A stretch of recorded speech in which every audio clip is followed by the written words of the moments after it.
This is normally the time where I would do an introduction, but Amy told the mayor that she had to do a little something even though she's not here. It was a joke.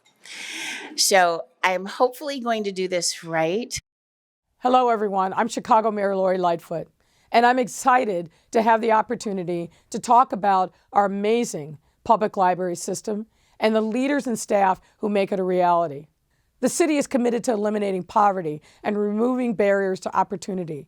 There is no doubt that the Chicago Public Library system is one of the most essential components to this strategy. And with Commissioner Brown at the helm, a tremendous thought leader, an accomplished library professional, I could not be more excited about the future of the library. Commissioner Brown and his team of dedicated staff have done an incredible job of partnering with other city departments and agencies to reach our residents where they are and position CPL as one of the most renowned library systems in the country. With facilities in each of our 77 neighborhoods, CPL serves as a connector for each community area. CPL provides essential programs and spaces that are free and accessible to all. Chicago Public Libraries is the largest provider of free early literacy programs and free broadband, and transports us to worlds and ideas far away from our own through the thousands and thousands of books in its collection. So much of the library's programming empowers our next generation, especially our most vulnerable youth. Under Commissioner Brown's leadership, our libraries are truly uplifting our communities and strengthening our city. Thank you. And with that, it's now my pleasure to hand over the mic to Chicago Public Library Commissioner Chris Brown. Give him a hearty welcome. Thank you, Jackie. Okay, I'm leaving now so I don't mess up any more buttons. Yeah, and thank you to our mayor for that introduction. She's mentioned numerous times how powerful a role libraries played in her childhood. And I like to think about young Lori Lightfoot going into the library, meeting those librarians, and that they saw something in her, because that's the mission of libraries, to see something in the people who come in our doors. I want to thank our Chicago leaders. The quality of a library is really a reflection of our city's values, of our commitment as Chicago. And as an international leader, CPL reflects this world-class civic commitment. With leaders like our First Lady, Amy Eshelman,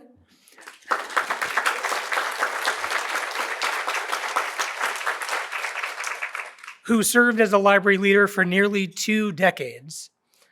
Our many aldermen who show so much pride in our 81 locations. Our commissioners and civic leaders, Commissioner Arfa, I see you and looking forward to your talk. And our partners who join CPL to connect Chicagoans to resources right in their neighborhood libraries.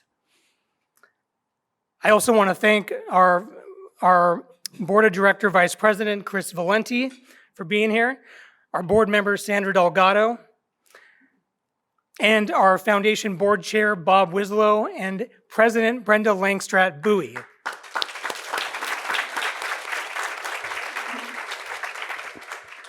It's this city's commitment, coupled with our foundation, that allow us to boast one of the finest libraries in the world. I also want to thank my it's like me mad dogging the camera. I never would have thought I would have become a librarian, but there it is. I'm sharing this photo because, not because I'm in it, but it's the people behind me and to the side of me. So my great-grandparents, Mary and Sebastian Inosano, lived in Stockton, California, where they worked as farm laborers, as organizers, and as community leaders. Their home was the Filipino neighborhood of Little Manila. But unfortunately, that neighborhood was bulldozed to make way for freeway development.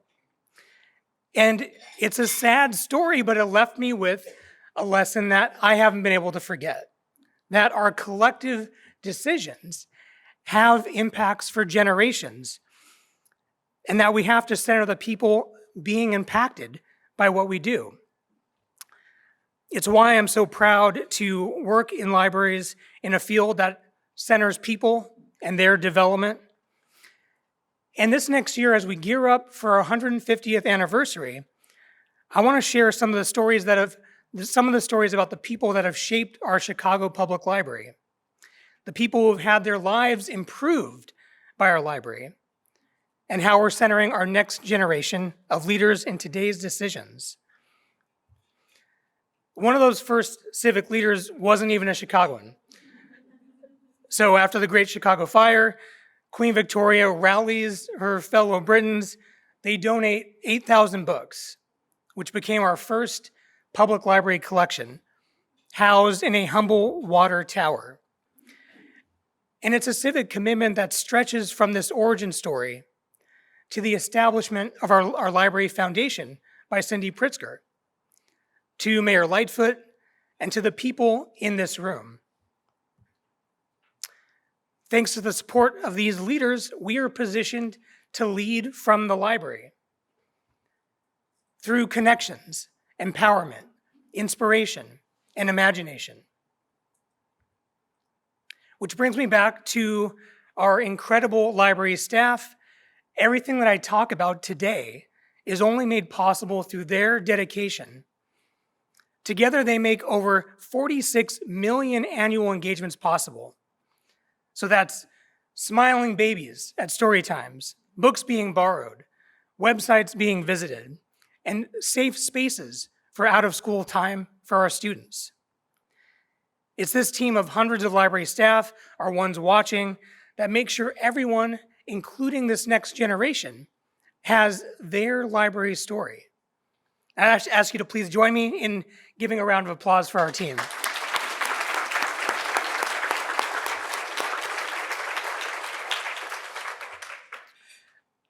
Their commitment is illustrated in hundreds of library stories that have emerged over the past 150 years. Stories like Henry Legler. So he was our visionary leader in the early 20th century who had a vision for walkable access in every neighborhood of Chicago. It's a vision that we make good on today, that we take advantage of, and it means walkable connections to free broadband, early literacy support, out-of-school time programs, and tutoring. And we keep looking for ways to build on that vision. In 2019, we became the largest library in the country to go find free. So this was part of a larger effort. Yep, you can clap for that one. This was part of a larger effort by our city and library to remove barriers to access, especially for youth and low-income neighborhoods. And this decision mattered. So at the time when we put this policy into place, 1 in 4 youth who had a library card had a blocked account, right? That meant that they couldn't take advantage of that vision Legler had. And as we instituted that policy, over 100,000 youth had those blocks removed, with a transformative result of a 25% increase in circulation throughout our libraries. Again, we call that access.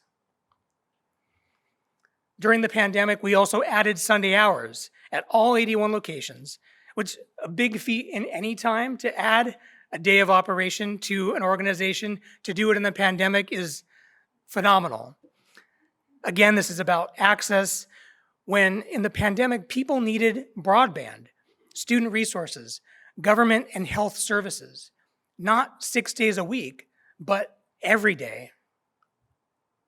Also in the pandemic, our kids needed to stay connected to the joy of reading. So our librarians and our foundation created Live from the Library with celebrity readers like Oprah and the Obamas, Chicago Bears legend Israel Adonijah, and Chicagoans tuned in. But so did the rest of the world. Over 37 countries joined us with millions of views, And again, it speaks to the generosity of our civic leaders, because generosity knows no bounds. With the pandemic hopefully in our rearview mirror, we're working to reconnect in person. And to support that community engagement, our Library and Foundation are announcing a new funding initiative called Community Connections, making sure that our staff have the resources to engage people in their neighborhood, like purchasing fun bibliobikes, children's kinesthetic learning tools for different learning modalities, creating a library of things like kitchen appliances and household tools to lend the things that people need. And we're introducing initiatives that reimagine what a library can be, like through the design of new spaces. Our capital projects add to our world-class Chicago architecture. We've come a long way from that water tower. But this is about more than beautiful spaces. Recent studies have shown that these capital projects result in double-digit increases in use. That's a 20% increase in visitation, borrowing, attendance by children at events, and that the kids in those neighborhoods perform better on standardized tests. Furthermore, that those results last for a full decade after our investment. That's my plug for us to get more new libraries. The second way we reimagine is through our service models. So this is our Alt-Geld library. It's our 4th co-location with the Chicago Housing Authority. And it's been gaining national attention for delivering whole-of-family support services.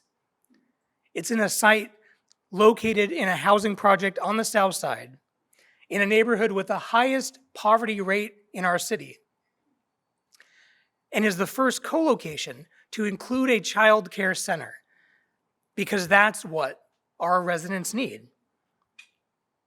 It also has a City Bill kiosk, a U-Media teen space, student recording studio, maker lab, dedicated early learning spaces for children, study rooms for students, community meeting rooms. We're bringing resources within greater proximity to under-resourced families, preparing them for school success. Again, in a neighborhood with the highest poverty rate, we're demonstrating how libraries and city departments can spur neighborhood revitalization. A big piece of that revitalization is investing in people, adding to our safety and wellness. So as part of the mayor's whole of government approach to safety, we're adding teen programming staff to the 15 most challenging safety beats in Chicago. So there's always out of school time programs and outreach for those youth. We're providing jobs through One Summer Chicago, planning murals to beautify spaces, and partnering with Greater Chicago Food Depository to provide meals to those who need them. Just last year, we provided over 30,000 summer meals at dozens of libraries. And we're partnering with the Department of Public Health, launching a Narcan distribution program to save lives of those impacted by the opioid crisis, reducing the stigma surrounding addiction. We haven't yet finished out the year, but we've already distributed over 1,000 Narcan kits, that life-saving overdose reversal medication. We're reimagining the ways that libraries can respond to need. We're also thinking about our most vulnerable. In a partnership with our public health department, we're adding a mental health clinician to bring expertise in community engagement, service coordination, direct clinical support, and training for staff. Because there are needs, these are the needs of the people in our city. We're called on to do a lot because of the diverse needs of Chicagoans. Of course, all of these services, they depend on people seeing themselves in their library, represented in our spaces and services. And we create this connection through storytelling, programming, and art. We've long been at the forefront of advocating for diverse voices. So in 1932, when we opened our George Cleveland Hall branch in Bronzeville, our first African-American branch director, Vivian G. Harsh, challenged CPL to respond to the racial and socioeconomic needs of Bronzeville residents. Harsh and the children's librarian Charlemagne Hill Rollins became known on a national level for acquiring and providing access to African-American literature that was free of racial and ethnic distortion. These are some vanguard librarians. In the 40s, they were writing letters to the American Library Association saying, you have to do better. We need to make sure that where we host our conferences are welcoming to all. And these are stories that all of our city can be proud of, and we'll be celebrating this next year. This legacy continues today with our One Book, One Chicago program, going strong for over 20 years. I think we've all seen the news, the amount of book banning and challenging that's happening throughout our country. Just this past year, the American Library Association reported more than 700 attempted bans of over 1,500 individual titles. These are primarily books celebrating BIPOC and LGBTQIA voices. And as one of the most diverse cities in our country, we're doubling down on our freedom to read. This year, we're promoting, oh, thank you.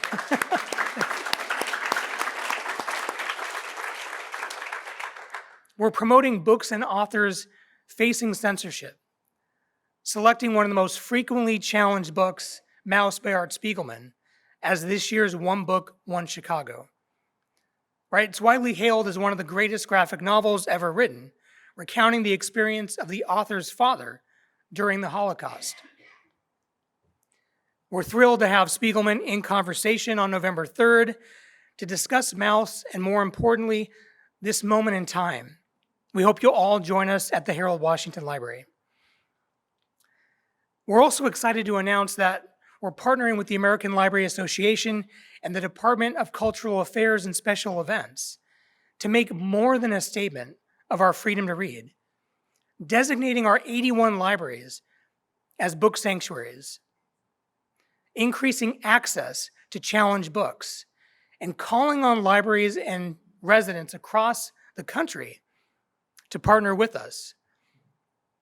We're also working with famed Chicago artist Theaster Gates to install an art installation piece celebrating our freedom to read in the Harold Washington Library Center. We know we'll all get to come by and take a look at it. We hope you'll join the Readsistance by visiting thebooksanctuary.org. One Book, One Chicago and Book Sanctuary, they bring us together through diverse voices. But I want to end on how we're serving the next generation, helping them find their voice. So our U-Media program, launched by First Lady Amy Eshelman, is a network of learning labs in 29 locations, where students have a chance to connect with mentors, librarians, learn from each other, and discover their talent. We provide youth with technology, space for collaboration, production, performance, and exhibition. I know everyone in here has probably heard of Chance the Rapper and No Name. These are U-Media alum that use this program as a platform. But maybe some of our lesser known alumni are like Gustav, who studied film at U-Media and is now a CPS film teacher, bringing his students back to that same space so they can benefit from the program that served him. And Brandon, an independent film and video producer, one of 3 recipients of the Sundance Institute's Roger Ebert Fellowship for Film Criticism. In high school, Brandon won an HBO Everyday Heroes Award. And where did he donate that award to? The $5,000 went back to U-Media. I don't know who else in this room in high school would have donated $5,000, but I think it speaks to the impact. U-Media is reaching students now making world-class music, poetry, and videos. It's a successful program that's expanded to dozens of libraries across the country, even internationally, even into museums. But we have many programs that boost academic achievement and student advancement, like our summer at CPL, right? Our kids did all this reading during the school year. And what happens during the summer?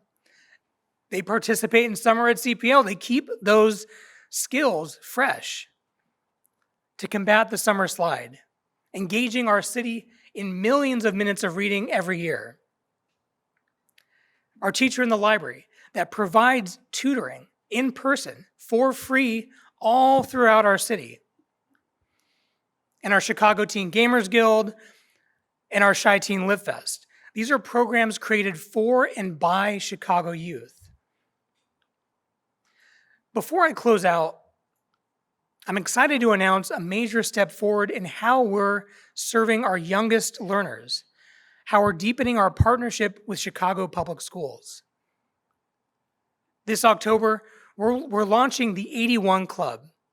One card, 81 locations with unlimited resources, providing teachers and students with thousands of digital content and resources inside the classroom, and simplifying our card sign-up process to remove barriers, providing immediate borrowing privileges and connecting the kids coming in our libraries to after-school programming and homework help. I want to thank CPS CEO Pedro Martinez and his team for helping us empower our youngest future leaders to make the most of that library visit. I know we have some CPS members of that team in with us today, and we want to just thank you for all the support to make this possible.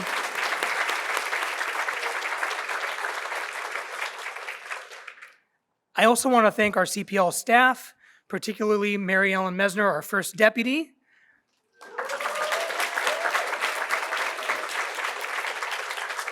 and Julie Kozlowski, who's been project managing this important initiative. And our FCB partners for helping us magnify and amplify this important program.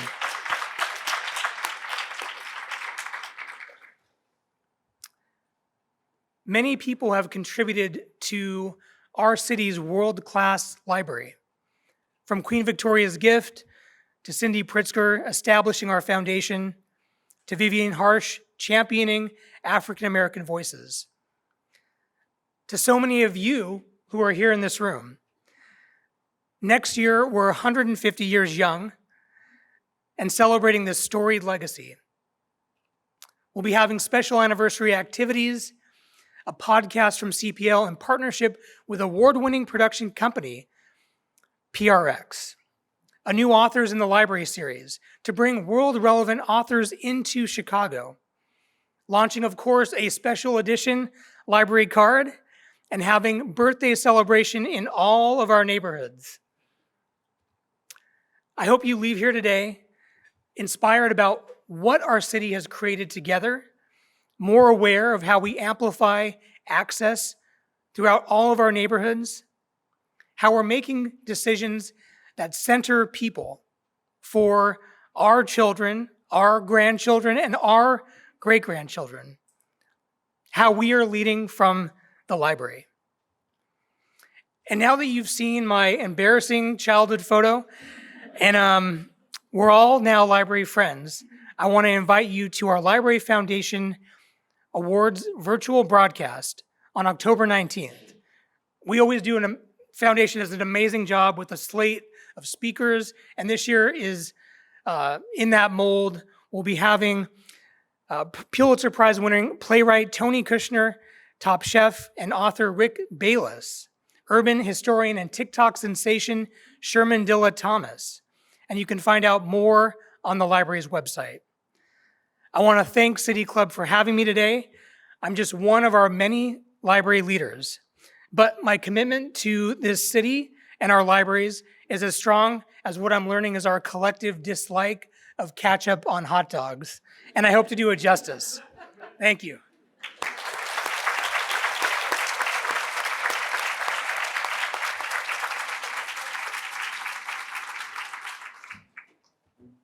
Oh, Thank you so much, Commissioner Brown. No, no, no, no.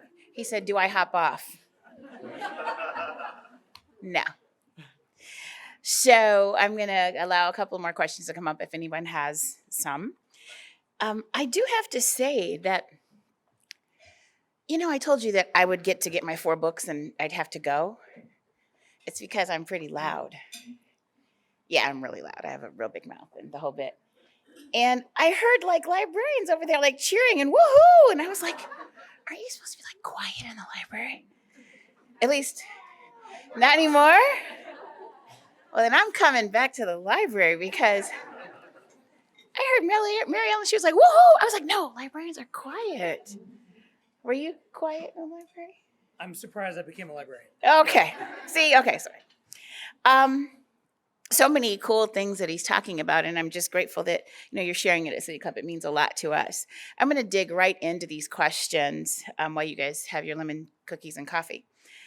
So Dan Gibbons, who was not here earlier, who is our vice chair. Dan, can you wave your hand? He humbly waves his hand like that. He has a really good question. Dan, actually, his real job is at Clayco, so but we do spend a lot of time here at City Club. He says, can you expand on the Library of Things concept, and has it been implemented in other cities? Good question. It has, and we're going to find a way, though, to lead in Chicago to do something different with those things. But there's like music production equipment that you can lend, instruments, all kinds of things. Tool lending libraries, but we're going to figure out what Chicagoans need most, what they need in different neighborhoods to make it unique to Chicago. Thank you. Jasmine, you might have to help me with this question. Where are you, Jasmine Pisano Luna? Okay, so thank you. Jasmine is part of Kids First Chicago, but you probably already knew that, didn't you? Yeah. That was for everybody else. And I would try to say this organization, but my Spanish is very much lacking. So, Luciano.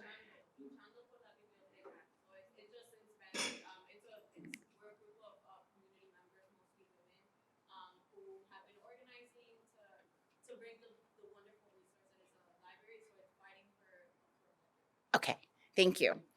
Knowing equity is important for Chicago Public Libraries and the importance of libraries and communities, how will you ensure local communities' identities are needed and needs are centered? As community members from back of the yards, we do not want a co-location with housing units.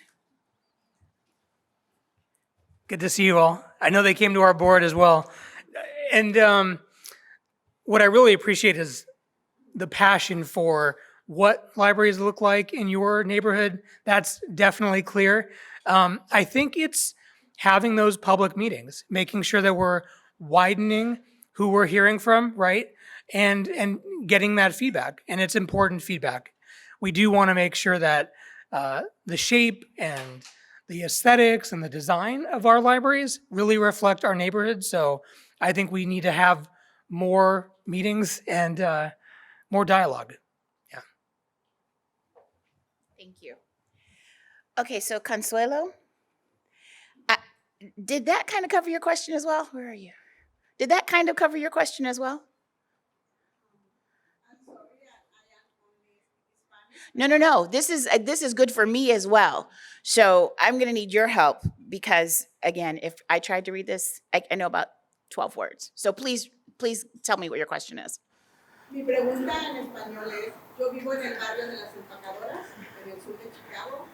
Soy de bajos ingresos, como muchas de las familias ahí. Y me gustaría preguntarle a la persona aquí, ¿verdad, señor? ¿Cómo él nos va a ayudar a tener equidad en mi comunidad? Para construir una biblioteca pública independiente, donde los niños, los padres, los adultos, los jóvenes tengan un espacio seguro. So I can translate that. Thank you. So my name is Consuelo. I live in Lightfoot Yards, a low-income neighborhood like many other families that reside there. My question for you, Commissioner, is how will you help us have equity by having an independent library, so that all of our community, including our youth, our elders, and ourselves can. That's a good use question. this resource? Okay, it's a good question. And there's a little bit right there. Oh, thank you. Well, definitely hear you loud and clear. You want your standalone library in back of the yards. You know, I, you know, I think we might even want to go and do a tour, because we have a number of co-locations and we have a number of single standalone libraries. And so I think it might be valuable to see the different sites, and to see how they've been implemented in different areas of our city. But definitely hear you. It's something that you are fiercely interested in. Yeah. Thank you. Thank you for the question. Bob Winslow, I think you know that guy. Bob is from the Chicago Public Library Foundation. Does he chair it? Yes. Okay, he's a chair. He says clearly, a shameless question. How can we support programs like UMedia, Teacher in the Library, and Life from the Library? I like the way you roll, Mr. Winslow. Well, money always helps, but I think also joining, like getting involved with the foundation. We want our civic leaders to not only be contributing financially, but I think we have a relationship with our foundation that is a true partnership, where we benefit from all the thought leaders that come through that group. So short answer, funding always helps, but we also want more relationships. I think the relationships are key. You've got Maria Wynn, Andrea Sands. I mean, the list goes on. There are so many like heavy brain people in this room today. The real smart people are here, obviously, for lunch. Clearly, the funding matters. I don't know how anything runs without funding. So I like the way you played that, Mr. Winslow. I'm taking a page from your book, sir.